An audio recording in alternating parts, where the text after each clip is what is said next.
Olá, essa é a terceira fala sobre pessoas abusivas em movimentos sociais e também a quarta fala sobre estruturas e dinâmicas em organizações coletivas. Hoje vamos continuar pensando mais situações, mais características de pessoas, com atitudes, ações abusivas dentro dos movimentos sociais. Então vou seguindo aqui o esboço, o meu rascunho escrito e vou compartilhando com vocês. Então vamos lá. Então, pessoas, abusivas em movimentos sociais, é muito frequente que elas busquem cargos de poder e visibilidade, ou seja, locais onde elas podem tomar decisões importantes, decisões que vão afetar o rumo daquele grupo, daquele movimento, e também locais onde elas tenham visibilidade, ou seja, onde tanto o movimento quanto a sociedade possam ter acesso à sua imagem, suas ideias, às suas opiniões, né? Então, dificilmente essa pessoa, esse grupo que têm ações abusivas vão estar em funções que não tenham visibilidade, funções muitas vezes muito importantes, mas que não tenham visibilidade, ou seja, nem todo mundo vai saber que aquela pessoa está realizando aquela ação, são ações, funções de bastidores, né? Então, por quê? Essa pessoa, ela não está pensando necessariamente naquele processo coletivo, naquele objetivo coletivo, onde as funções de bastidores são também importantes. Ela vai pensar nisso também, mas é prioridade para ela estar trilhando o seu caminho individual de visibilidade, que é realizado através de abusos, de desrespeitos. Ela vai estar priorizando esse tipo de caminho, né? Então, vamos lá. Essa pessoa é muito também comum que ela realize um acúmulo de funções importantes, né? Isso é muito comum também em movimentos onde não há um estatuto, não há uma organização organizada, formal, né, de como as coisas acontecem, de como as pessoas se relacionam, como se toma decisões, etc. Então, na falta dessa estrutura, a pessoa vai se apropriando da estrutura, né? Então ela vai sempre se disponibilizar, ou sempre ocupar, sempre estar em locais, em grupos, em momentos de tomada de decisão importante, vai acumulando essas funções para si, né? Ou seja, isso acontece, o que resulta isso? Em uma centralização de decisão, em uma centralização do direcionamento daquele movimento, daquele grupo. Ou seja, essa pessoa não vai priorizar o processo coletivo que demora mais, o processo coletivo, ou seja, o processo de conversa, de debate, de construção coletiva, de crítica, de dúvida, de proposta, de tentativa, de teste, de reavaliação, etc., é um processo que demora, né? Então, o processo mais rápido é o processo autoritário, né? Ele é mais rápido, porque uma pessoa ou um grupo de pessoas vai impor uma ideia, não vai ter tempo, espaço para debate e se coloca um contexto que a massa, enfim, aquele grupo de pessoas tem que apoiar aquela ideia porque não tem tempo, não há tempo suficiente, etc. Esse é um argumento que se usa, a pressa, né? Como eu falei em uma fala anterior. Então, essa pessoa, o grupo abusivo, eles vão centralizar o direcionamento do movimento ao se apropriar de cargos importantes de tomada de decisão. Ou seja, quando uma pessoa abusiva, quando um grupo se apropria de vários cargos de tomada de decisão, isso significa que tem menos diversidade, menos quantidade de pessoas, significa que há uma ausência de outras pessoas naquele cargo, ou seja, as decisões não estão sendo tomadas coletivamente, muitas decisões importantes estão sendo tomadas por uma ou por poucas pessoas, e isso, obviamente, é prejudicial, né, para o processo democrático, para o processo coletivo de tomada de decisão. Bom, então vamos lá. Uma característica também relevante, né, para pessoas abusivas em movimentos sociais. Essa pessoa, ela vai reter informação. Então, informação, dentre as várias classificações que a gente pode dar para esse conceito, informação é poder, né, também. Informação é moeda de troca. Ou seja, quando uma pessoa, quando um grupo de pessoas não tem informação, essa pessoa, esse grupo vai ficar em um contexto precário, de precariedade de tomada de decisão, de acesso, né, aos fatos, aos dados, às possibilidades, né? Ela não vai poder realizar uma previsão, não vai poder acessar os recursos, os contextos, porque ela não vai ter informação, ela não vai saber como se faz, o que está acontecendo. Então, pessoas sem informação, a pessoa abusiva, ela vai utilizar essa pessoa sem informação para manipular aquela pessoa, né? E também, através de outras características, outros acontecimentos, né, como eu falei, que essa pessoa abusiva lá vai criando uma relação de confiança abusiva com as pessoas. Na falta de informação, as pessoas, elas tomam decisão a partir do quê?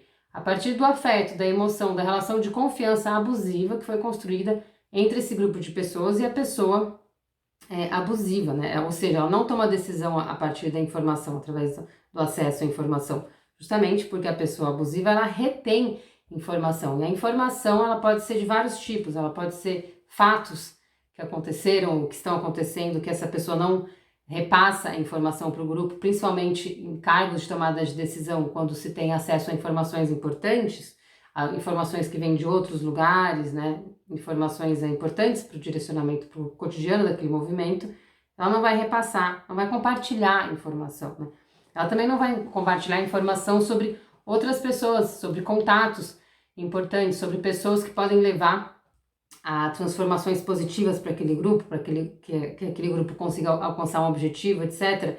Ou seja, as pessoas-chave, né? Ela não vai entregar esses contatos para o coletivo, por quê? A pessoa abusiva, ela entende a informação como um bem individual, ou seja, ela entende como se fosse um dinheiro mesmo, uma moeda que ela vai reter para si e depois ela vai utilizar posteriormente no momento de sua conveniência individual, de sua conveniência para o seu grupo próximo, ou seja, ela não entende a informação como algo coletivo que vai auxiliar no processo de construção coletiva, ela retém como se fosse um bem dela, né? Que ela vai utilizar depois para benefício próprio, né? Benefício de sua caminhada ali de poder, né?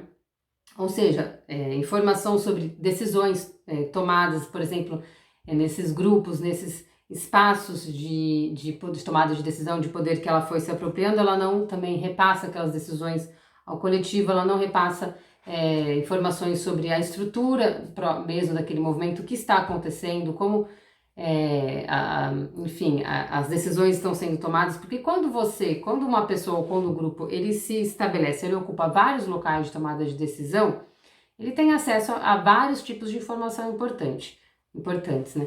Então, se essas informações não são comunicadas, não são compartilhadas com o coletivo, então há uma retenção de informação. Ou seja, isso resulta em que não há prestação de contas, né?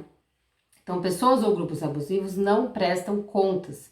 A prestação de contas é um fator, é um dado, né, muito importante para a democracia, né, para os processos coletivos. Por quê? Quando existe uma prestação de contas, as pessoas que não estão tomando decisão, por exemplo, na democracia representativa, quando temos os políticos que tomam as decisões, né, da sociedade, do Estado, grandes decisões, né, tomam as decisões pelas pessoas. Se as pessoas não têm acesso a essa prestação de contas, elas não podem questionar, não podem sugerir melhorias, não podem, enfim, saber o que está acontecendo. Ou seja, as suas vidas vão ser afetadas, né, sem que elas fiquem sabendo daqueles detalhes dessa decisão que influenciou suas vidas. Então, a prestação de contas é extremamente importante, né, em qualquer processo coletivo. Então, a pessoa ou o grupo abusivo, é muito comum que ele não preste contas, ele retenha informação para benefício próprio, né? Então, um outro item, essa pessoa abusiva ou esse grupo abusivo, ele vai se associar, né, majoritariamente com pessoas que não questionam os seus abusos, muitas vezes que apoiam os seus abusos. Ou essa pessoa vai tentar cooptar também discordantes, né? Pessoas que discordam, que criticam, etc. Essa pessoa vai tentar trazer para si, próxima de si, mas não para debater, para refletir, para entender a ideia daquela pessoa, para construir um processo coletivo, mas para silenciar aquela pessoa e transformar ela em uma de suas apoiadoras, né? Uma pessoa que apoia, que silencia sobre os abusos que essa pessoa abusiva então comete, né? Então é através da violência psicológica, né, intensa e extensa, que essa pessoa ela vai desestabilizar, ela vai afastar suas vítimas e vai aos poucos se cercando apenas de pessoas que apoiam, ou que não questionam seus abusos. Então vamos lá, violência psicológica, né? Elencando aqui alguns tipos, né?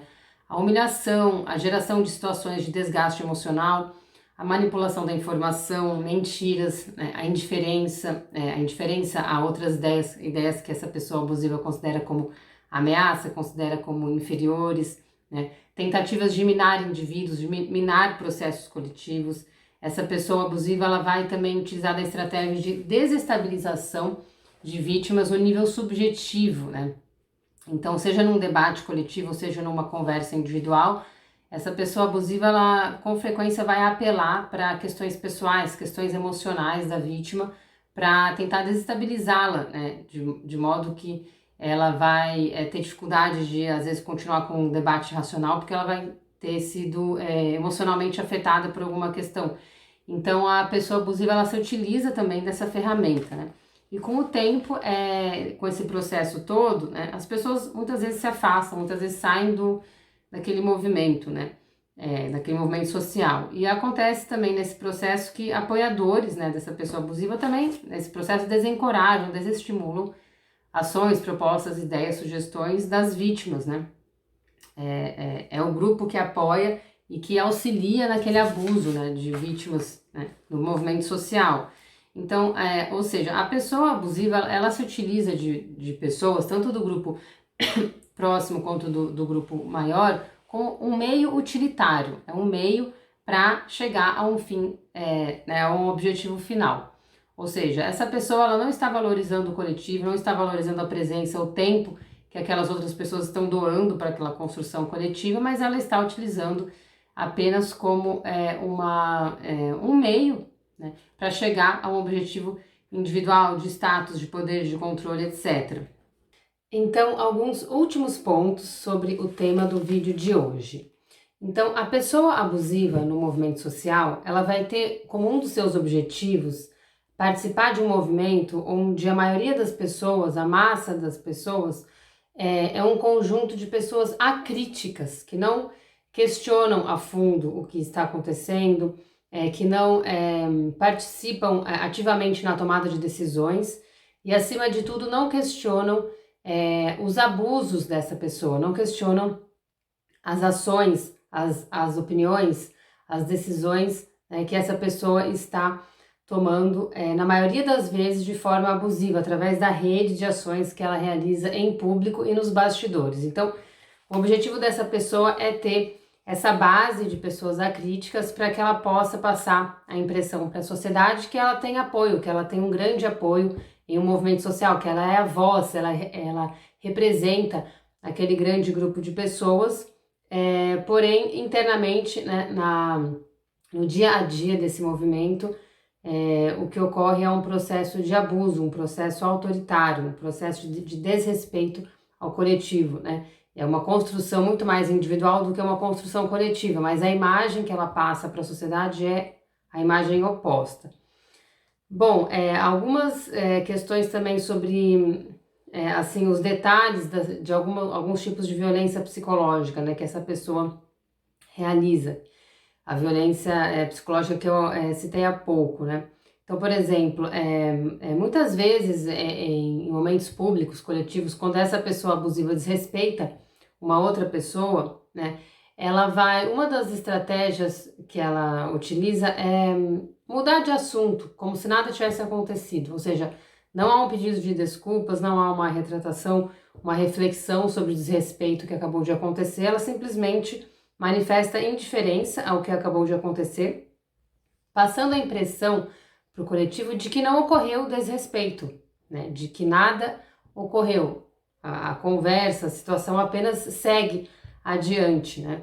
Então, há um silenciamento, né, posterior que também encoraja que novas situações como essa ocorram, novas situações de desrespeito ocorram, porque a impressão que se passa é que elas são aceitáveis, né, elas são naturalizadas, não devem ser evitadas, não devem ser repreendidas de alguma forma. A pessoa que cometeu o desrespeito não deve ser responsabilizada e novas situações assim vão acontecer. Inclusive, a pessoa abusiva vai realizar novos desrespeitos, né? Ou seja, ela mesma estrutura uma sequência de ações, sempre naturalizando o próprio desrespeito, de modo que as pessoas não percebem, não classificam, não interpretam. Elas podem até perceber que algo, de fato, muitas vezes se sentem incomodadas, percebem que algo errado está acontecendo, mas com o tempo há uma interpretação coletiva construída, muitas vezes direcionada pela pessoa abusiva, de que aquilo não foi um desrespeito. Então essa situações semelhantes passam a ser frequentes, né? É uma estratégia a longo prazo, a médio e a longo prazo, que vai sendo construída, né? Então, muitas vezes, essa pessoa abusiva, vamos supor que ela desestabiliza emocionalmente alguém em uma conversa, em uma atividade pública, que é um dos tipos de violência psicológica, né? Ao mesmo tempo que ela desestabiliza emocionalmente outra pessoa, ela mantém a calma, né? Desse modo, ela passa a impressão, né, pro grupo de que a pessoa que ela desestabilizou, a sua vítima, é uma pessoa desequilibrada emocionalmente e ela é uma pessoa equilibrada emocionalmente, que teria condição de conduzir as coisas com razão, com objetividade, etc. Ou seja, ela se aproveita do contraste que ela mesma criou entre equilíbrio emocional e desequilíbrio emocional para tirar vantagem desse contraste, sendo que o desequilíbrio emocional que ocorreu na vítima foi por conta de uma situação de violência. A vítima está sob o efeito da violência, né? Ou seja, quando uma pessoa ser vítima de violência e se desestabilizar emocionalmente, não significa que ela não seja uma pessoa racional e objetiva, significa que ela está no momento imediato após a violência, que muitas vezes desestabiliza a pessoa emocionalmente, né? Então, enfim, a pessoa abusiva, então ela vai manter a calma para passar essa impressão de que ela é equilibrada, ela pode tomar decisões e que suas vítimas não estariam aptas a tomar, né, boas decisões, né? Bom, o grupo próximo à pessoa abusiva, ele vai fornecer silêncio e fidelidade para aquela pessoa, apoio àquela pessoa abusiva, em troca de inúmeros fatores, né? Então, muitas vezes, provavelmente são fatores individuais que cada pessoa administra aí na sua relação individual com a pessoa abusiva. São diversos fatores, diversas razões pelas quais as pessoas apoiam essa pessoa abusiva. Razões individuais e razões estruturadas a partir daquele coletivo próximo, né, também, né? Bom, e por último, para finalizar, muitas vezes, um outro exemplo, né, desse meu esboço aqui, muitas vezes a pessoa abusiva vai se apropriar de ideias, boas ideias de outras pessoas, né, daquele movimento social, e vai colocar aquelas ideias como se fossem suas, sem citar a autoria original daquela ideia. Ou seja, a pessoa abusiva, ela tem uma personalidade, ela tem uma ação parasita, né? Ela se apropria do outro, suga, né, aquela ideia, e através de todo esse processo que eu falei nesse vídeo, nas outras falas sobre a manipulação da informação, ela passa a impressão de que aquela ideia foi sua e apresenta ao coletivo essa ideia como se fosse sua, e como é uma boa ideia, no caso de ser uma boa ideia, o coletivo vai aplaudir, vai reconhecer aquela boa ideia, não sabendo que aquela ideia não era originalmente dessa pessoa, né, dessa pessoa abusiva. Ou seja, a pessoa abusiva, ela se aproveita de que o espaço que ela ocupa tem mais visibilidade, e o espaço muitas vezes de uma pessoa que teve essa boa ideia é uma pessoa que não tem tanta visibilidade quanto ela, de modo que a maioria das pessoas não vai saber mesmo de fato qual era a autoria, né, original. Então, finalizar então com essa reflexão, são vários pontos, vários dados sobre esse tema das pessoas abusivas em movimentos sociais. É importante que haja, né, mais debate, mais reflexão, para que esse tipo de situação cada vez ocorra com menos frequência, né? É importante que pessoas com ações de desrespeito, de abuso, violência, sejam responsabilizadas, né? Então, tanto nos movimentos sociais, quanto cada vez mais com legislações que falem a esse respeito, da violência de vários tipos, incluindo a violência psicológica.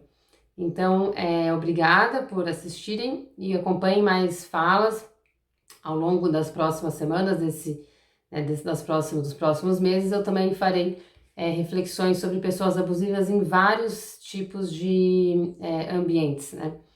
Então, por exemplo, ambientes das amizades, ambientes familiares, ambientes de trabalho, ambientes, por exemplo, de saúde, onde a violência médica é recorrente, e outros ambientes para a gente pensar pessoas abusivas nesses ambientes em específico, tá bom?